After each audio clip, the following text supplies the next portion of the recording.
Okay. We'll put this gas tank. We'll put that gas tank on that engine over there. Now it's cold here in Middle Tennessee.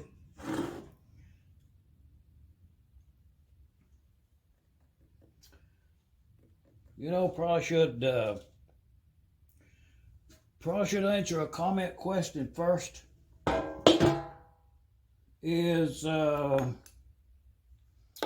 Comment was about scraping these bearings.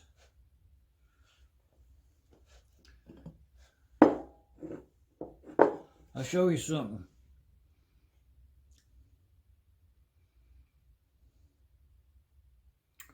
Do you see the light reflecting on that blade right there? Okay, I'm just going to tell you how I done it.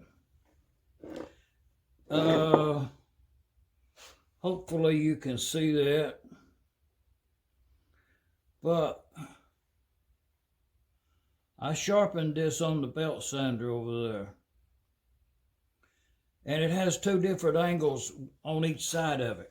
And that's the reason, if you're scraping down like this right here, it just slides across it.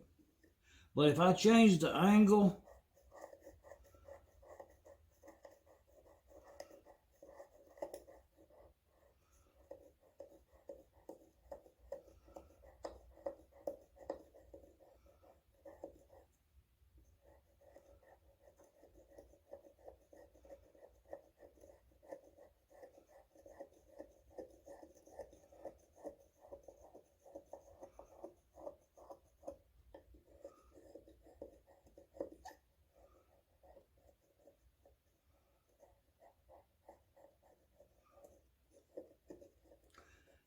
okay, no need for me to scrape this bearing anymore. I'm just using it for example there for the time being. But you see that? I'm sure you can't. It's that pattern is achieved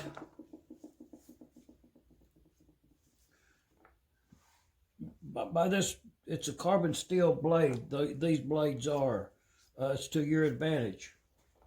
But when I sharpen this, the one on this side right here is rounded over like that, if I can describe it to you in such a way. Also, it has a, I sharpened it, and when I looked at it, I noticed it had a, it's not a nice curve. It's not a, and I did sharpen the front of it up there, which, if you're getting in a tight space there, you can find that sweet spot. And you're only taking off, the reason for this is on these Babbitt bearings, through use, grime and dirt and grit gets embedded in that bearing, in that Babbitt.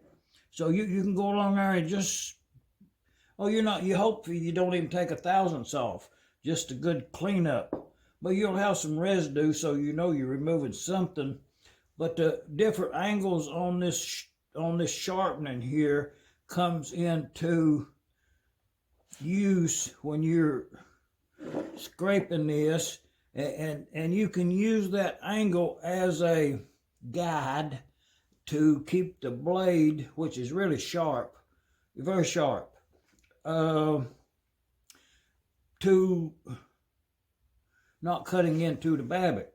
Also, you can actually grind the back of this as it comes from the factory, and it'll have two very sharp edges on there, which can be utilized as a very nice scraper to round off an edge. You know, that's using the back of it as it came from the factory. You can maintain that edge right there, and that's the way most scrapers are. Acute, some kind of acute angle, I guess they describe it. But that's just using the back of it to knock those ridges off. And that way it'll, in a new, if you was using this in a new housing, such as I am with these, it will help them find a position where they want to be, as using a set that came out of the engine, because it'll always want to find its where it wore into. So you have to remove them high places so it can slide in to take up adjustment. But these right here, as we go on, this is what you're going to be having there in your shop if you bought an engine at an auction sale and you're trying to improve it as good as you can. So these I consider worn out. And so I source some that are like 95% new, which will outlast many hours of use. So these will be replaced with those, and I'll make a note on there as the cost of that. But just to point out a few things here to clear the workbench, is this was the fuel system gas tank setup. This was this was on here like this, and there was a plug in it there and a brass fitting.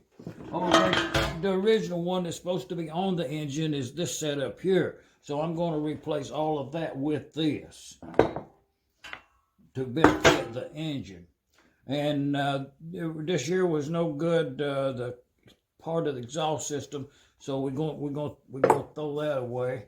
And also, this will be something you'd have to be having to do to your engine if you bought at auction sale and come home and wanted to fix it. Is this yoke right here is bent.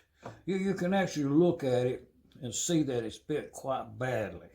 Shows some indication of some grinding, somebody's ground away on it there. But as indicated, when you look at the back of it, this ear here is sprung outward enough to where it's not hitting the governor collar at all. And as you can see over there where that's been a one-eared governor fork. So in 9 times out of 10 or 10 times out of 10, you're going to break this right here when you try to straighten it back there. So we're going to replace this with a good original one. The greaser at some point something's happened to it, and they welded it, and then they put a coupler on it there. It's made out of aluminum. We're going to replace that with a good one, a nice one. The greasers are aftermarket, and they did screw into the block up there, so we're going to replace this with the correct greasers, as was this one. So we're going to replace the whole grease system. Actually, that will reuse this. The rocker arm has been welded and broken and welded back, so we're going to put another rocker arm on it. Just quickly, I guess, intro, the carburetor, the mixer,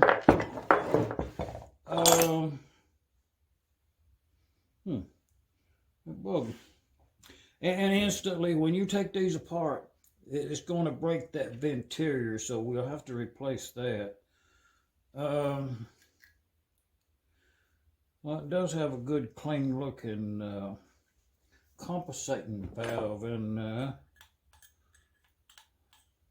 I did make a note that the back of it here is on there backwards. We'll take that apart and see what that's all about. But that's a good, usable part right there, as is this. We'll just have to clean it up and all. Now we'll get that plug out of there so you can drain it. And the fuel pump, I haven't looked at it as of yet, but it does have the ball down in there. I see it. So we'll get on with that fuel pump. I have new rings for it. We'll make a note of that on the parts list, how much it costs. But at the present time, we're gonna put this fuel tank on there. And you know, it's the story of this engine, such as these videos are, I suspect. But to put the reasoning, you know, it's the question is do you fix it or do you replace it with a better one?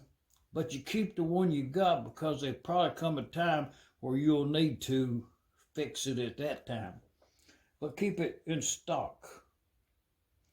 So this is your typical fuel siphon thing on these M's. It's an aftermarket gas tank. It ain't got no holes drilled there. It's a pretty good tank. Brass fittings.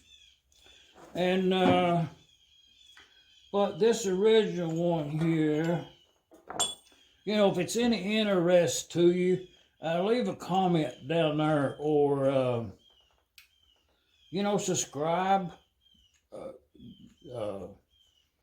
For real, they say it's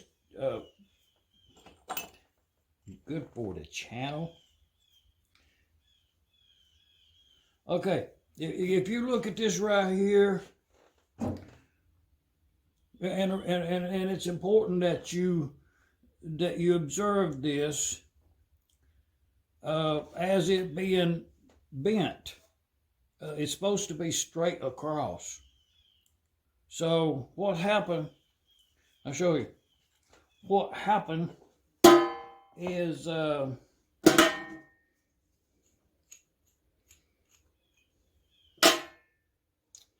you can see it's been beat with a hammer there, and this come out of that gas tank that had been repaired a couple of times. So, you know, it's seen some life.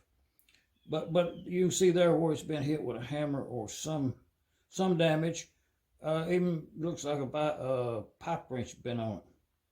And I beat on it too to get the line out of it, I'm sure. But with this in hand and it being bent and it being cast bronze or brass or something, I think the different metals I've encountered, but in the brass family, to point of straightening in this, and any way you go about it, it's subject to bend, break, crack, because it's already stressed at this point, and when you try to unstress it, it breaks. And you can solder these back together if that happens. So, but in lieu of that, I'm going to use this one. I sourced it out of the parts department over there. Same thing, but and of note,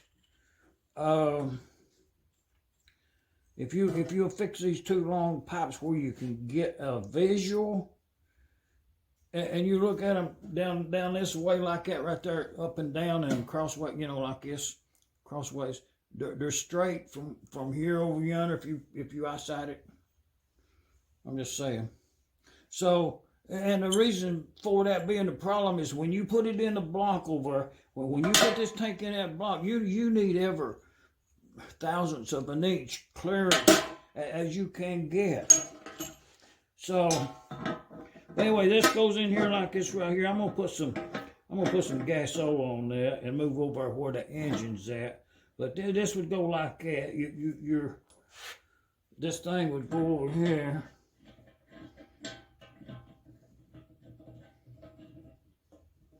Over like that, going down to the fuel pump. And then the one on this side over here.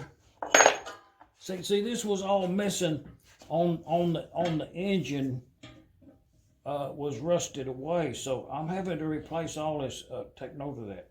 But this comes out the other side, and I'll have to take this apart with a wrench. But this sticks up like that, and this is your vent. So, and that's the way that looks in the block. Okay, these holes in that cast iron block over there, some of them is not where they should be. Like, it's flashing. The hole's where it should be, but they didn't clean it up. And I'm not sure, it may be a couple of, this tank may be a little taller or shorter. It is a little different on the corners right here. The original was rounded over, so it would set a little different in the engine if these was rounded over. But with that said, and then this right here goes up around the front, and see, this was all missing. But that's the way that'll go. And then this will go in here. Up there like that. And then this fitting to go over in here like this right here. You know, when it's all said and done, that's what you'll be looking at. So, and a 1/4-inch copper line here to the fuel pump. So, the next step is to get this mounted in the block. And that's not all that easy either. But we'll get her in there. It's actually pretty easy. Don't misquote me there. It's really easy to put these in there. It's just a little time consuming. And you do, when you put this thing in there, it is good to put them in there with these long pipes so you can get them lined up. Let's go do that. And with the aid of that die grinder right there, carbide cutter on it right there, there was quite a lot of kind of like slag, you know. But anyways, ground it away, and now we have clearance. Also cleaned up the flashing on the other two, which aids in aligning the output pipes.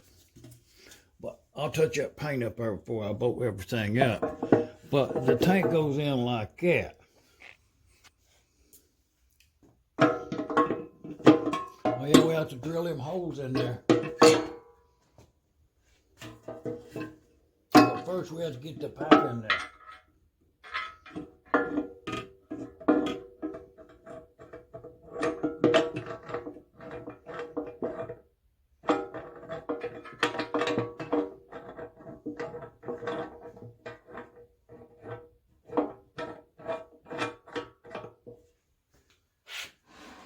Okay, I started that pipe in that side over there.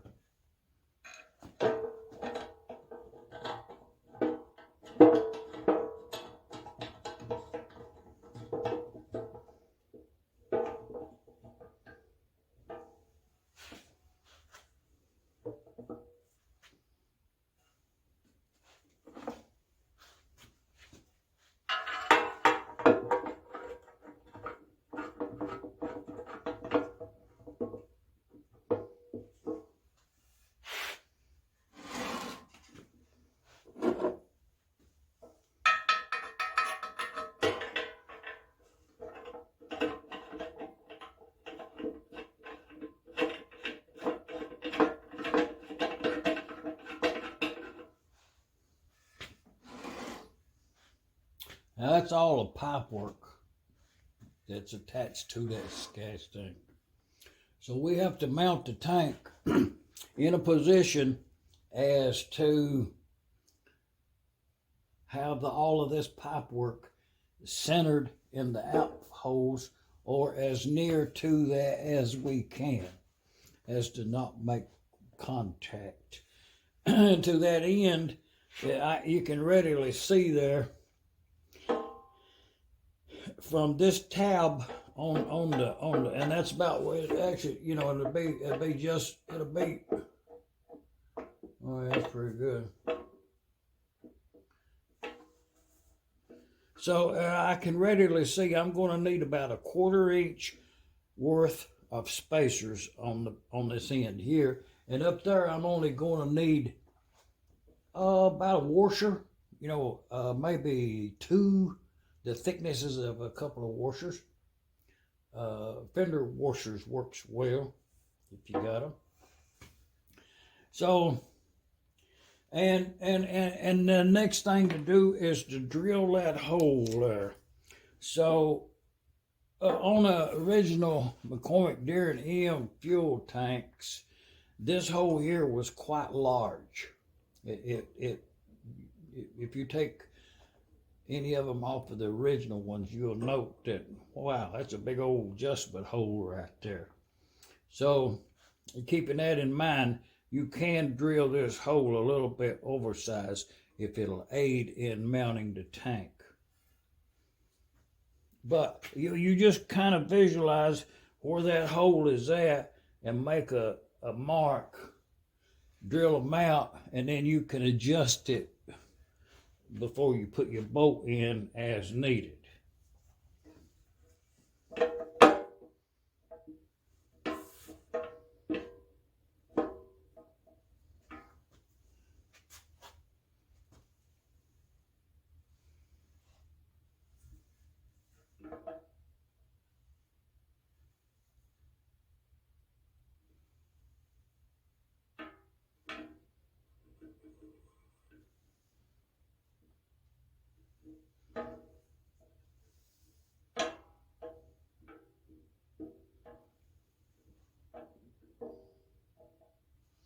Yeah, okay, see me trying to look at that hole underneath that and look at that mark I made on there and kind of imagining if that was a hole right there, could I get a bolt down in there in the correct manner?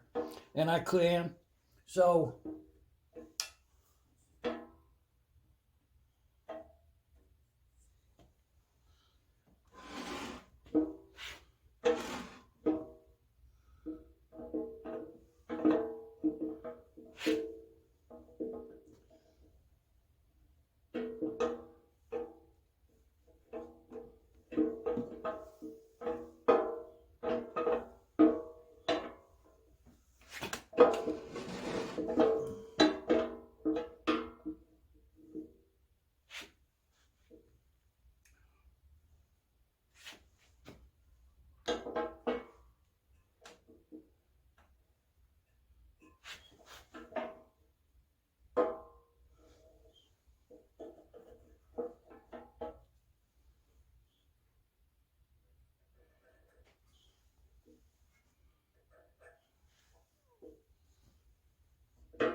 okay, we'll go drill a couple of holes in there and come back and bolt her in. A couple washers there for spacers. Gasola on them threads right there. Gas tank installed.